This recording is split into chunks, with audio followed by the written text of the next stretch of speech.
Isaha mbonye nubwo mbe nari mubonye kandi narabyifuje ko nambona live ku masoko yandi yo iki ni kintu nakunze umubatero yiwe ya bitu umubatero yarakubise ingoma yamuntu azomugeza umushahara bra nukuri uramuzi hoyi ntawenze ni bamwitwa Senfo ntawenze ariko wa muntu ukazona iyi video nukuri reba nkoreye amateka vrema ufise tala ubikorana umwete n'ishaka amashuka yawe yo nanjye ndi mubashe by'itaramo cya Israel Mbonyi ni umuntu nkunda cyane indirimbo ze nkunda kuzumva cyane twavuye muri Bayani twavuye kuwa gatanu y'umugoroba tatu urugendo bw'amasaha ngahe baraye hano muri Braunschweig. To be honest, ndi umukatolike ariko mu bantu nyine ba playing gospel music in Rwanda, Israel Mbonyi niwe muntu wenyine njya numva indirimbo ze nyine zinkora ku mutima. I was like, okay, azaza mu Budage. Welcome to my channel, this opportunity. Tena Kristo ndani yangu hayo yani tasha najemba Kolonye ibaze Kolonye ndokuraba Mbonyi numuhanzi yakoze ku mitima ya benshi cyane.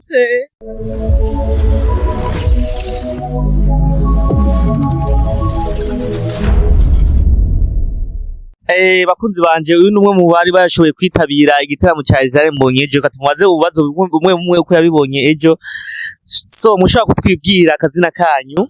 Amazina yanjye nitwa Vava.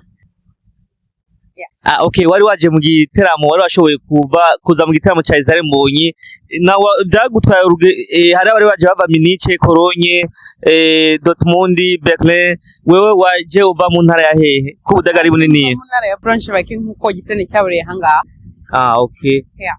Hanyuma so nakandi nashaka kubaza uko wabibonye gute igitaramo kubwi wawe uko wari waje wabibonye gute? Igitaramo cyagenze neza narishimye cyane ku giti cyanjye Israel Mbonyi nubwo mbe nari mubonye kandi narabyifuje ko nambona live ku masoko yandi byarakunze ngira n'ubushobozi wo aratwemerera turanifotoranya byaranshimishije bya hatari mu ndirimbo ze kandi nkunda inasili ndayikunda cyane. I was so happy yaradutaramiye amasaha menshi numva ndanyuzwe kandi nahakuye umugisha. Okay, uravuze indirimbo ya Mbonyi usanze ukunda ni kahe akajambo barira Mbonyi mu gihe iyi video byoshika akayibona akajambo mubwira? Nabwira Mbonyi ko umwanya arimo awugumemo kubera yuko hano ku isi tugira ibintu byinshi biduca intege, ariko ku giti cyanjye ndamusabira Imana kandi nawe mubwira yuko yagoma mu buntu bw'Imana kuko niho dukura umugisha n'ibi ngibi byose ni kubera iyo Mana. Ndibaza ko atari igitaramo cya mbere wari usanzwe ujemwo, sinzi ko hariho ibindi bitaramo wosanze kujamwo, so kijya kubwi wabonye gute? Nta bunenge wabonyemwo ushaka kuba hari ubunenge warabonyemwo? Kuko nabonye yavuye kuri scene abantu bavuga ati nagaruke iki agume kuri scene, sinzi ko hari ubunenge wabonye je nabibonye je abantu bakora bivuga, sinzi kubwi wawe. Ngiye ku giti cyane n'ubwa mbere nari ngiye mu gitaramo cya hano mu Budage. Nta kanenge na kamwe wabonye wabonye byose ari sawa? Nta kintu na kimwe nabonye bose kitari sawa, ibintu byameze neza, yaziye ku masaha n'ubundi bari bateguye. Ikindi byari byiza, yaratwisanziyeho tugirira ubuntu kandi n'ubutaha azagaruke adutaramire kandi namwe muzitabire igitaramo cyiwe. Okay, nyimba video za kumushikira Mbonyi wumvise ko kurekrama uzogaruke kandi ninagirirwa amahirwe video ikamushikira ngira ngo azoheza acige ko ahitagaruka muno mwakanye cyangwa undi mwaka bimushobokeye. Ndabizi ko atuye kure, maybe umwaka utaha uno mwaka sinibaza ko yagaruka, ariko muri we yumva bishoboka n'Imana imufashije yagaruka kandi anytime he is welcome. Always turamwakiriye cyane. Okay, merci beaucoup. Akajambo gato yabo barira abakunzi banje bakurikirana icheni yanje ya nyine ubudagi. Soko akajambo ushaka kubwira. Abafana bawe turabifuriza kugira ngo bagufollowinge, balikinga ama video yawe kubera yuko hari byinshi ubagezaho kandi share. Merci beaucoup. Ndagushimiye. Vava akandi kajambo sinzi ko wabonye Isaembo yahamagaye washoboye kuganiriza cya giterane aramusabira umugisha ndibaza baramubonye sinzi ko ari akajambo ushobora kumubarira nyimba ari cyo warabunye ushobora gukosa cyangwa kongerako nyimba yabiteguye neza hari akajambo wowe ufise ushaka kumubwira ushaka kumushikiriza giti cyane ndashimira cyane nshimira Imana nshimira n'abantu bateguye igiterane byari byiza cyane kuri njye nahaboneye umugisha byaranshimishije cyane kandi nifuza yuko mwakomeza uyu mwanya mwatangiye kubera ko nibyo cyane nkatwe b'abakristo biradufasha cyane muzakomeze mutumira abahanzi baririmba indirimbo z'Imana kugira ngo duhezagirwe kandi nshimira ari Pasi Olivier n'abanshuti n'abandi ntavuze mukomeze uyu mwanya n'ibikorwa mwatangiye ni byiza cyane twahaboneye umugisha twarahezagiwe ndashimira cyane na timu mwese na protocole thank you so much kandi nshimira na nyene ubudage nawe yahagize umurimo yarahabaye thank you so much guys. Okay, merci beaucoup turagushimiye cyane gose natwe merci. Thank you. Ayo yanitosha. Wow, turi kubona Siya mimi tena Kristo ndani yangu. Ayo yanitosha. Nice. Okay, ya turi kubona umuntu yashoboye kuba yari yaje mu giterane cya Mbonyi. Ni waruri ndavyizeye ya ni waruri. Okay, so shaka kubaza uko wabibonye kwanza utwidondore. Nitwa Claire. Nta ndumwezanye n'ubudage. Okay. Claire yako ubudage ni bunini hari abaje bava Munich, hari abaje bava Hamburg, hari abaje bava hehe Dortmund wewe waje mva Cologne. Ibaze Cologne nje kuraba Mbonyi.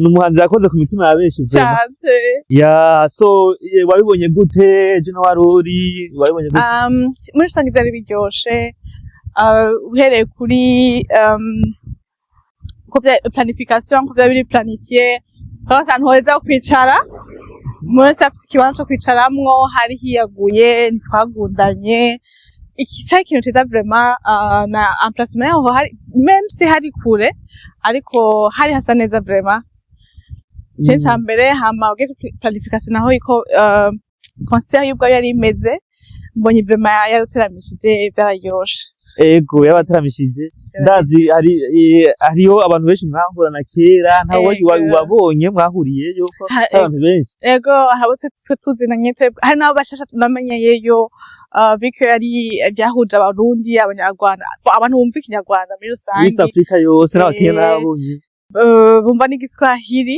bari bahari abo ntaruka kera abantu bashasha namenye cyaryoshye cyari igihego cyo kumva kuko urabize mu Budage ushaka kumara imwe zibiri zitatu atamuntu mvuga n'ikirundi cyangwa ikinyarwanda ugeze ahantu wumva ngo ururimi rwawe cyaryoshye cyabiteza cyane rwose urumva yaragize neza kuduhuza hama waraje muri concert Mbonyi ni ya indirimbo yagukoze ku mutima cyane zingahe indirimbo Mbonyi nkunda cyane igivuga ngo nuko ngihamagara imbabazi ziwe ziritaba ntaragira icyo mvuga zirampobera bla bla bla bla niyo ndirimbo yanje Mbonyi bravo izi ndirimbo ziraryoshe ariko iyo niyo yanje ariko vraiment yo iki ni ikintu nakunze umubatero wiwe bita umubatero yarakubise ingoma ya muntu azomugeza umushahara vraiment nukuri uramuzi hoyi ntawenzi ni bamwitwa Senfo ntawenzi brem ariko wa muntu ukazona iyi video nukuri reba nkoreye amateka brem ufise talent ubikorana umwete n'ishaka amashuka yawe yo no gutamurondera bimubwire nawe nabonye ko turi nicaye inyuma sinabonye wari we kandi hajya naricaye hariho ibiyo byawe bimukikuje gutya sinamubonye vraiment wari uramuzi ndamuzi n'umugenzi wanje sérieux yeah uzomuha amashogo yiwe vraiment nukuri ari très talentueux nukuri akora ibintu bimurimo nukuri urumva unamupungiza uramuhaye nyene courage nukuri ukora ibintu byiza gose yarakwije umwuka hariho ahantu hageze inyuma hajya mu gete karirimba ari yajya mu batari karavuza abantu bagaca basimba vibe yose yava he ntiyava kwa Mbonyi yava kuri ya mu batari kumva niwe yatangaritse hari ibintu abantu byashiciye abantu ego Mbonyi yaririmbye nawe nyine ariko uri ya mu batari kabisa niwe yaradufise concert yaradufise vraiment nuba ni vyiza cyane gose hanyuma akajambo kamwe kuri Mbonyi Mbonyi uririmba indirimbo zifite amajambo meza Mbonyi natanga kumukurikirana nta n'imyaka ibiri haciye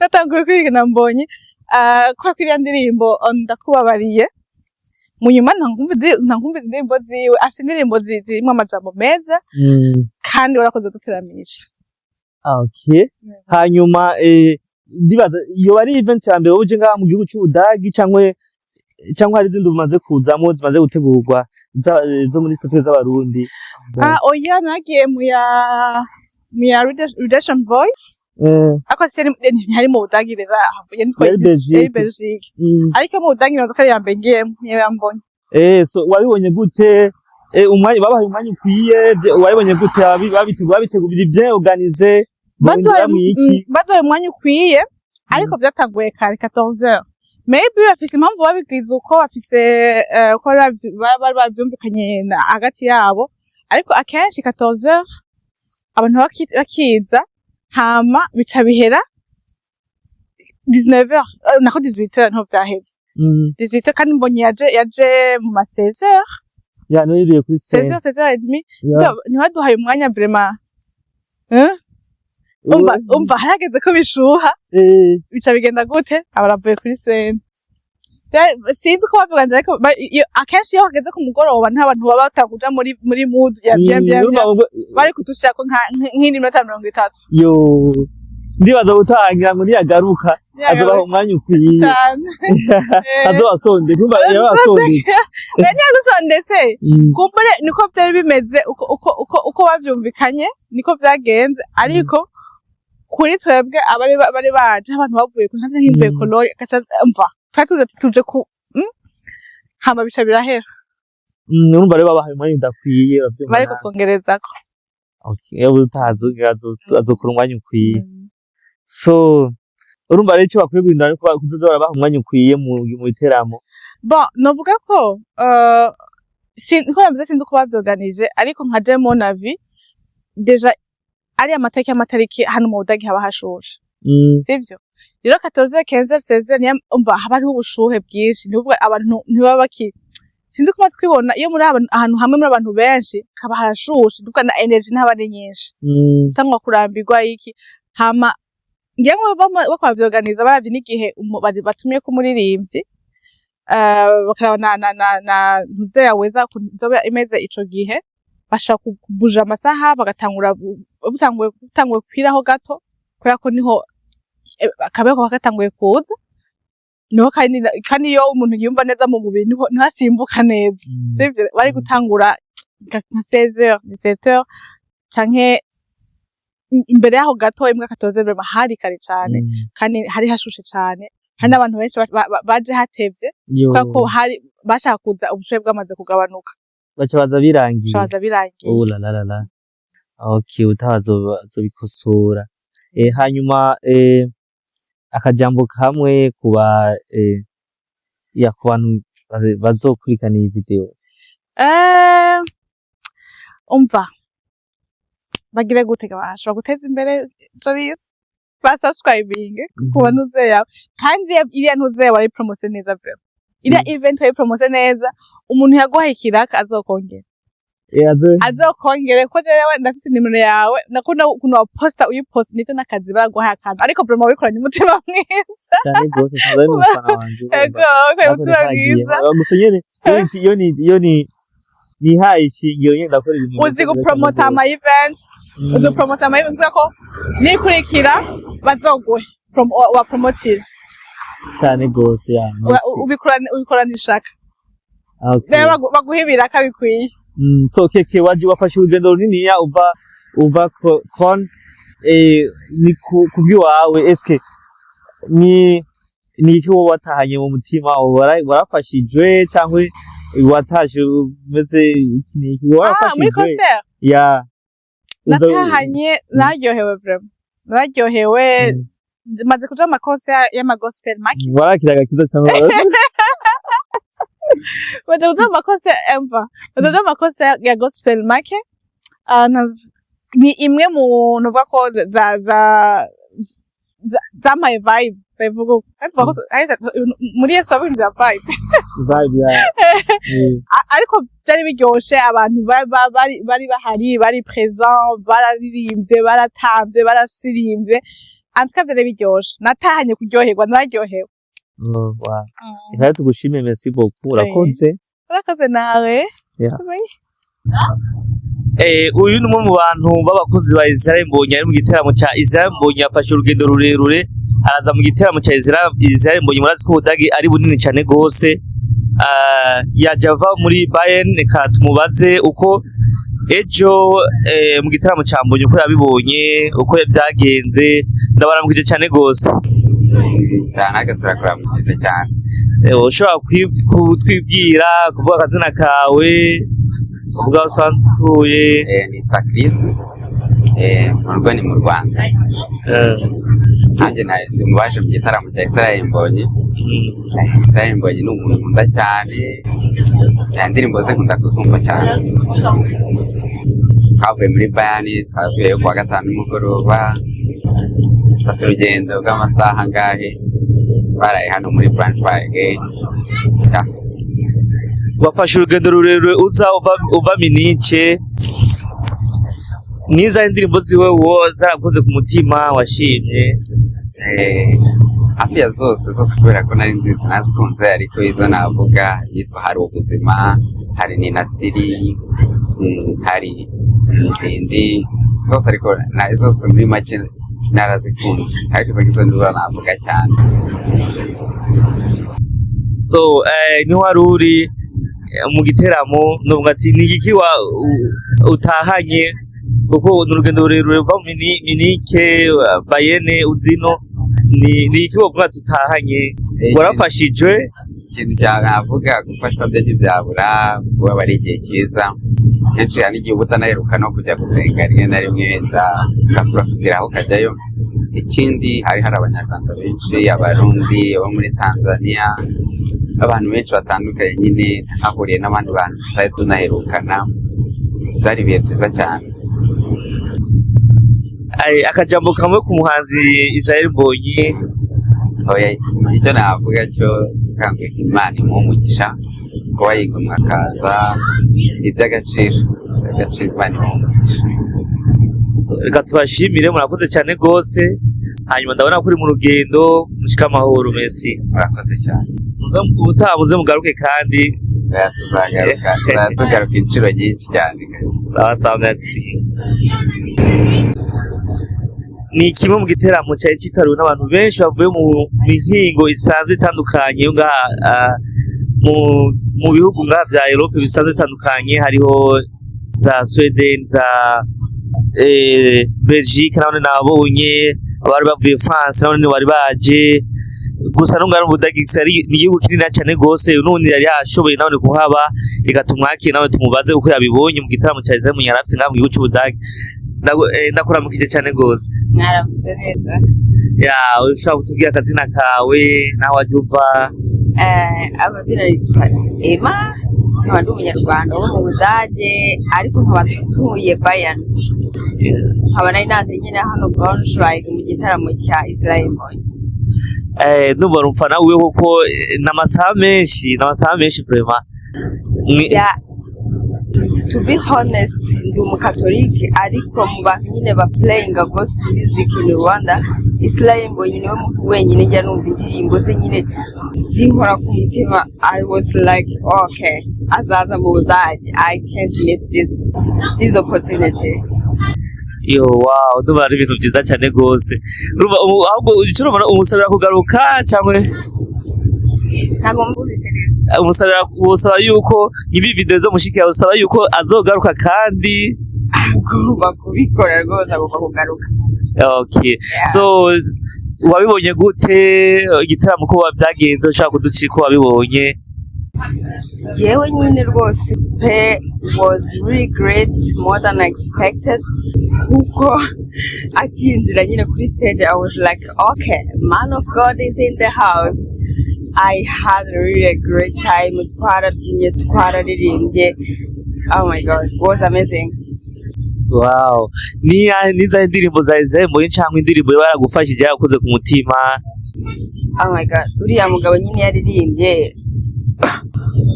it cuts my heart.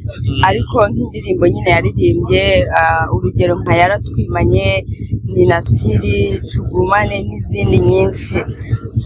Yeah, zaranshimishije cyane. Hari abantu benshi cyane gose, hariho mwahuriyeyo mwari maze iminsi mutabonana. Navuga ariko nyine yari amahirwe akomeye kuko urumva ngewe ahantu mba muri Bayern ntabwo habaye abanyarwanda benshi, ariko byampaye amahirwe nyine yo guhura n'abanyarwanda twari duherukana mu Rwanda. Byari byiza cyane. Yego cyane gose. So sinzi ko akajambo ushobora gushikiriza ku muhanzi Mbonyi. He's such a vibe. He's blessed and a blessing at the same time. I don't know, he's a man of God.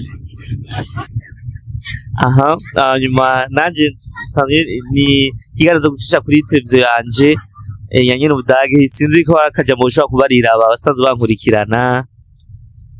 Ntago mbuvise neza muri hangana kubera urugendo turi bo nyine, ntago mbuvise neza. Nanda kwaje ati ushobora kuvuga akajambo kamwe ku bantu basanzwe bankurikirana jewe nsanzwe mfite televiziyo nyine nganje nkura nyine mu gihugu cy'Ubudage. Sinzi ko akajambo ushobora kubarira abantu basanzwe bankurikirana ngaha kwishene yanje ya nyine Ubudage. Nyine nk'abantu tuba muri East Africa, turi muri Europe, so mwamukurikirana kugira ngo you never know, bishobora kudufasha kumenyana aho muri hose mu Budage. So thank you. Okay, so reka tugushimire cyane gose kandi urahawe ikaze kandi muzomugaruke kandi mushikire ibintu babone ibindi biteramo, muzomugaruke kandi turabahaye ikaze. Thank you. Merci beaucoup ku mwanya wawe kandi mushika amahoro. Yeah.